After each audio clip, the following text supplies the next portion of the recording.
Hi, and welcome to this Impact tutorial. In this video, we'll be going through invoicing programs. With these programs, you're able to create invoices from a list of billable work orders. The first place that we'll go to in the tutorial today is our open work orders. And we want to make a work order billable, and we want to get that closed out. That's the first step in the invoicing process in Impact. You want to make sure that a work order is billable and a work order is closed. So right here we have a work order that's going to get billed back to the tenant. So they asked us to paint the break room walls to a dark green, and so that's going to be billed back to them. So making a work order billable, very easy. We'll go into the work order and we'll scroll down to the billable field. All we have to do, select billable to tenant, and that's it.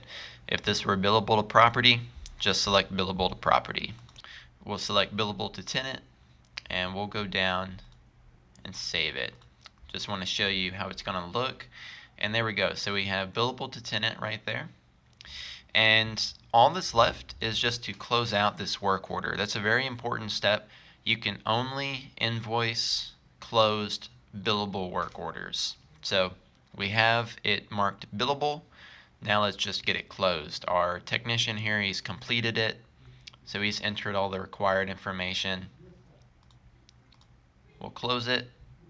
And there we go. So now it's gone.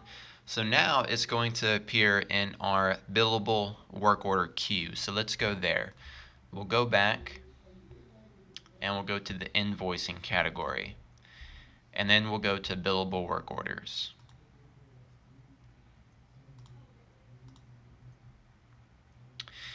Perfect. And I have my billable work order here. And just kind of moving from left to right, just kind of explaining the columns here. So we have our work order number, and you have a little printer icon so you can print out the work order if you'd like, view more detail on it.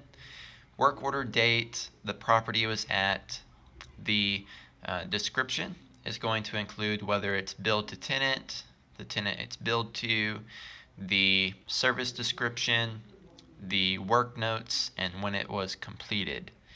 It'll also include the technician and their hours. Billable status you can change. So if something got marked billable that wasn't supposed to, maybe this was supposed to be billable to property, maybe this wasn't supposed to be billed at all, you can change it right here. It's very important to change it right here because once you create an invoice for it, you won't be able to change the billable status. So always good to double check right here in this step what is the status, the billable status. Next we have hide and unhide. This is simply going to hide the billable work order from view. So when I select hide, it takes it away. So this is really good if there is a series of work orders that you don't want to bill right this second. You want to hold off a little bit to kind of tuck them away so people don't accidentally bill them. You can just hide them, and when you're ready for them, you'll just go back to the advanced filter, filter for the hidden, and we'll unhide it. Perfect. And we'll go back. Actually, I'll just clear filter, and there it is. So now you're able to create the invoice. So let's do that.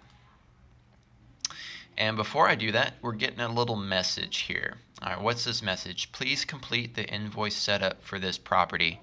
So what this is telling me, before I can create an invoice for the West Chase 1 property, I must complete the invoice setup. So let's go do that. So I'll go back home and I'll find the invoice setup right here. And this is where you can define sales tax, the checks payable to information, hourly rates, markups, and things like that. You just need to get it filled out before you can create invoices. So let's go to invoice setup. We'll find West Chase 1. And here we go. So we have first line the checks payable to. So we'll just say West Chase 1. You can modify this to whatever you would like. The tax code, sales tax rate.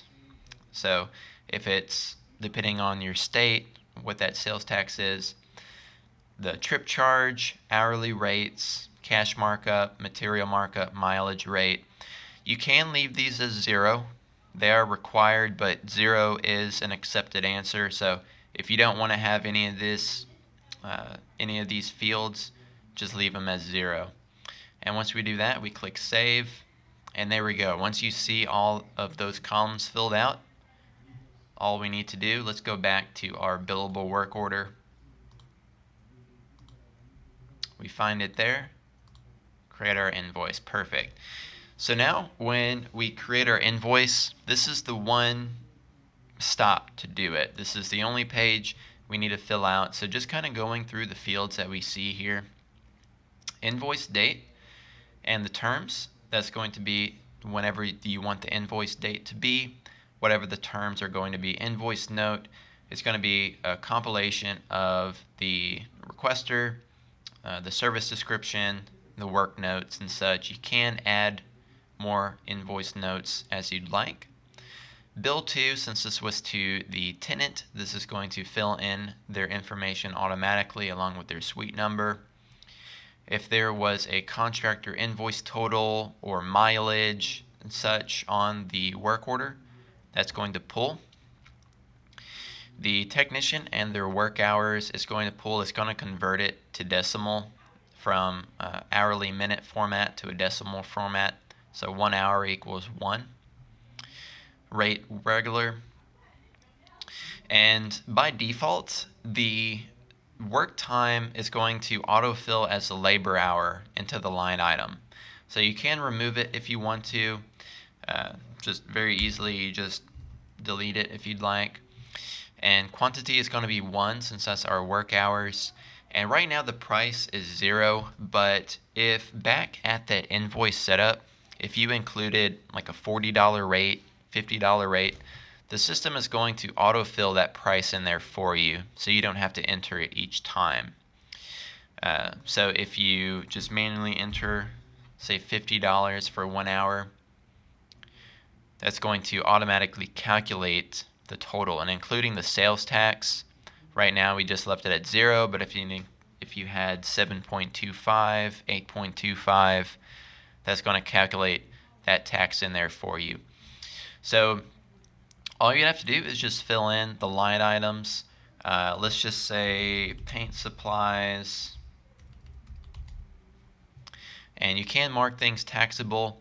You can also include a general ledger account. This is tied to the general ledger setup program under setup and master list. So if you add GL accounts there, you're able to include them on the line item. And let's just say quantity 1 and the total of all the paint and stuff like that, let's just say $25. So now we have a total of $75. Our invoice is done. So now we have two options. We have save and save and print. Save is going to create the invoice and take you back to billable work orders. Save and print is going to create the invoice and also allow you to print out the invoice immediately. It's going to show you it so that you can print it out. So I'm just going to save it, and that's going to take us back to billable work orders. We notice now the work order is gone. Once you create an invoice for it, it gets taken out of this screen. So now where to find it is in monthly invoices. And so now we see our invoice there.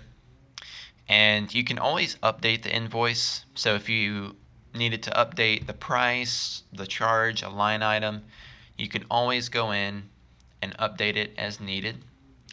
And using the printer icon, you can always print the invoice.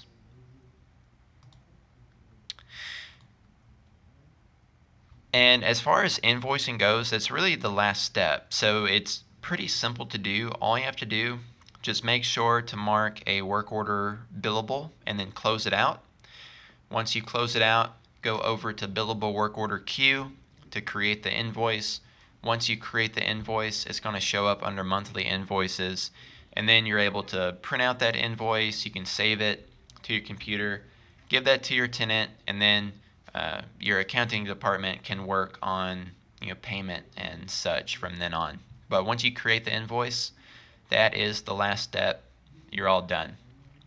As far as the remaining invoicing programs, you do have Invoice Search, and this just allows you to search by any invoice number. Really quick, type it in, it'll bring it up for you. Lastly, we have two reports. So we have the Invoice Report, and this allows you to print a report for all of the invoices. So you can do the billable to tenant invoices, billable to property invoices, both of them for a specific date range. This is just going to print out all the invoices you have. Lastly, we have Invoice by Job Type Report, and this is going to print out a list of the invoices categorized by job type. So if you're curious on what kind of jobs are y'all doing that y'all are invoicing the most, is it custom work, painting, furniture moving, what have you, you're able to run that report to see what job types are y'all billing the most for. And that concludes this Impact tutorial. Just a reminder that Impact is customized for each client, and therefore your Impact system may differ from the information provided in this user guide. For further questions, you're always welcome to contact us at support@impactsolutions.com or submit a support request in the Impact system. We're always happy to help in any way we can.